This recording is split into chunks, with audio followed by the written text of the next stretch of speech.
Bah voilà. Et vous avez perdu, Maxime, c'est pour ça. On parle de tout ce qui vous touche sur Sud Radio avec Maxime Combe ce matin, qui est économiste à l'Observatoire et co-auteur du livre Un pognon de dingue, mais pour qui l'argent magique de la pandémie, sorti au Seuil. Et il nous répond sur les bénéfices historiques de Total Énergie qui ne paye pas ses infos en France. Bonjour Maxime Combe. Bonjour. Bonjour Bienvenue. Maxime Combe et merci d'être avec nous ce matin sur Sud Radio. Total Énergie qui a multiplié donc par 2,6 son bénéfice net par rapport à l'an dernier à la même époque. Déjà, comment expliquer de tels résultats dans le contexte actuel de crise et de forte inflation, Maxime Combe? Les multinationales qui sont sur des situations économiques avec des filières totalement intégrées de la production jusqu'à la distribution profitent très allègrement de l'inflation et de l'augmentée des prix, notamment sur l'énergie. Et un groupe comme Total Énergie, en fait, aujourd'hui, réalise des plus-values extrêmement conséquentes à chaque étape de son appareil productif, y compris sur le raffinage, ce qui est relativement nouveau. En tout cas, c'était pas le cas les années précédentes. Et c'est ce qui explique que Total Énergie engrange des profits absolument déraisonnables, absolument gigantesques, qui sont aujourd'hui, il faut que les gens se rendent compte que ce que Total Énergie a amassé en 6 mois, c'est déjà plus que les super profits que Total Énergie avait déjà amassé l'année dernière en 2021. Et si Total Énergie continue ainsi, ce sont plus de 30 milliards d'euros de profits. C'est bien plus que les budgets de toute une série de ministères, de toute une série de politiques publiques qui sont organisées dans un État extrêmement riche tel que la France. C'est-à-dire que c'est pas excessif de parler effectivement ici de profiteurs, de guerre, de crise, si je vous suis bien.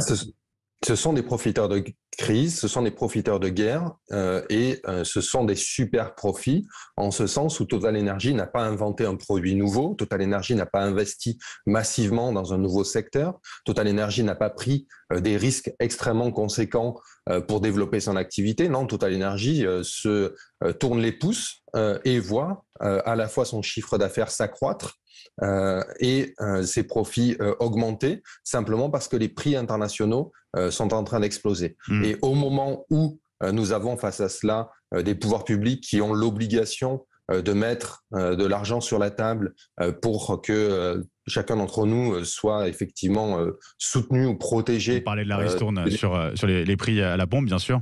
Non, là je parle des politiques publiques. Au moment où on a besoin de politiques publiques pour revaloriser les retraites, revaloriser les minima sociaux, éventuellement augmenter le SMIC, soutenir le pouvoir d'achat de tout un chacun, il serait assez logique que Total Énergie, qui engrange des super profits sans rien faire, contribue fortement à cela. Et le meilleur pour contribuer à l'intérêt général et contribuer à cet effort général, c'est d'y participer à travers une taxe supplémentaire qui permettrait à l'État de pouvoir réallouer le montant de cette taxe pour satisfaire les besoins sociaux, économiques, écologiques. On va revenir, Maxime Combe, sur cette idée de taxes supplémentaires, justement, vis-à-vis de ces grands groupes et notamment de Total Énergie. Mais ce que vous dénoncez aussi par rapport à Total Énergie, c'est qu'au-delà de ces résultats records, ils ne payent pas d'impôts sur les sociétés en France, c'est ça ?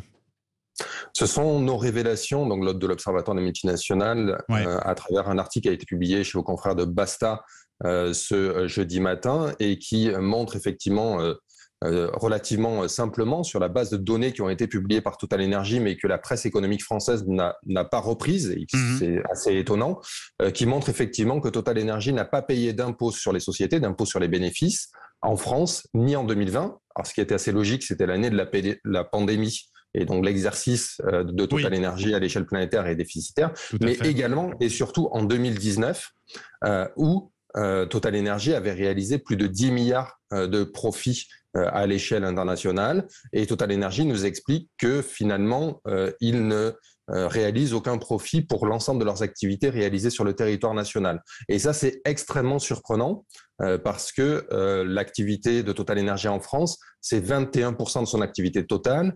Plus d'un tiers de ses effectifs mondiaux se trouvent en France. Son siège social se trouve en France. Et Total Énergie nous explique que, ah ben non, excusez-nous, on peut pas payer d'impôts sur les sociétés en France parce que finalement, l'ensemble de nos activités en France sont déficitaires, ne génèrent pas de profit. Si son PDG n'est pas profitable, si son siège social n'est pas profitable, il y a peut-être quelque chose qui cloche. Donc non, en fait, ce que pratique Total Energy, mais finalement comme l'ensemble de ces grandes multinationales, c'est de l'optimisation fiscale. Donc c'est de déplacer les profits réalisés en France. On en avait parlé notamment à l'époque avec McKinsey, notamment, qui avait fait polémique là-dessus, sur le sujet. Maxime Combes, Elisabeth Borne, la Première ministre, qui disait préférer demander aux multinationales d'aider les Français plutôt que d'instaurer une taxe sur les super profits. On en parlait un instant. Vous pensez quoi de cette stratégie? C'est de la naïveté ou pas? C'est la question d'ailleurs qu'on pose à nos auditeurs sur Sud Radio. Non, la véritable stratégie du gouvernement, c'est d'empêcher un débat sur la taxation des superprofits et sur la taxation finalement des profits en général. Et donc du coup, c'est ce pis-aller qui a été proposé de dire à Total Energy, allez, faites un petit geste, comme ça va pouvoir désarmer la critique, ça va désarmer le débat public qui est en train de monter sur cette nécessité de taxer les superprofits. Mais quelques chiffres simplement. On dit que la mesure de Total Energy lui coûterait 500 millions d'euros de chiffre d'affaires. C'est 0,2% du chiffre d'affaires de Total Energy. Là, vous parlez de la ristourne, en l'occurrence, accordée par Total Energy de 10 à 12 centimes pour cet été et qui sera portée à 20 centimes à la rentrée. La ristourne pour les mois de septembre à décembre a été évaluée par Total Energy. Moi, je n'ai pas moyen de vérifier ces chiffres-là, à 500 millions d'euros. 500 millions d'euros, c'est 7 fois moins que ce que Total Energy prévoit comme augmentation de la rémunération de ses actionnaires en 2022. Il faut savoir, puisque Total Energy accumule des super profits, qu'il a prévu déjà, avec une augmentation du dividende et une augmentation des rachats d'actions, de débloquer déjà 3,5 milliards supplémentaires pour ses actionnaires cette année. Eh bien, la ristourne de Total ne représente qu'un septième de tout cela. Donc, c'est tout petit et c'est pas du tout à l'ordre des enjeux. Et ça pose un problème. Est-ce que c'est à Total de déterminer qui doit bénéficier finalement du DED face à l'inflation?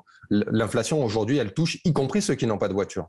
L'inflation, elle touche y compris ceux qui ne prennent pas l'autoroute, y compris ceux qui ne vont pas à la pompe chez Total Energy. Est-ce qu'on ne pourrait pas justement passer par la taxe que Total Energy contribue au paquet général à travers la taxe et l'impôt, et donc du coup augmenter les recettes de l'État pour que l'État décide effectivement d'allouer ses ressources à celles et ceux qui en ont vraiment besoin.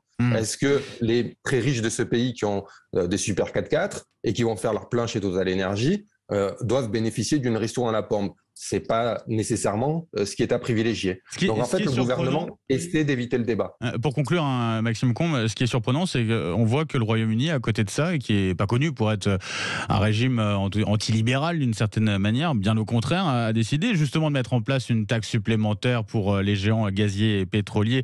C'est surprenant de voir qu'en France, ça bloque, quoi. Oui, le gouvernement s'y refuse et c'est par dogmatisme, c'est par idéologie et c'est absolument incompréhensible. C'est une proposition qui aujourd'hui est préconisée par l'OCDE, qui est absolument pas un repère d'économistes hétérodoxes tels que je peux l'être. C'est préconisé par Bruxelles, c'est mis en œuvre par le Royaume-Uni, mis en œuvre par l'Espagne, mis en œuvre par l'Italie. En fait, c'est du bon sens. C'est que par temps de calamités publiques telles que la guerre, l'inflation, eh bien, il est de bon ton que tout le monde contribue et paie sa juste part d'impôt. Total Energy ne paie pas d'impôt aujourd'hui. Il serait normal que Total Energy y contribue et plus largement toutes ces multinationales qui engrangent des super profits. 170 milliards de profits pour le CAC 40 en 2021 et ce chiffre devrait être battu en 2022. Et votre message en tout cas est passé ce matin sur Sud Radio. Merci Maxime Combes d'avoir accepté notre invitation ce matin et très bonne journée à vous. Merci Maxime Combes. On rappelle que vous êtes économiste à l'Observatoire et co-auteur du livre Un pognon de dingue, mais pour qui l'argent magique de la pandémie, sorti au Seuil. Merci à vous de nous écouter tous les matins. On est content d'être avec vous sur Sud Radio.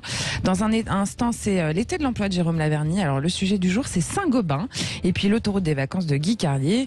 Alors juste après, ça sera c'est à la une et un panorama des agriculteurs touchés par la sécheresse aussi et les conséquences économiques. Qui souffrent beaucoup en ce moment.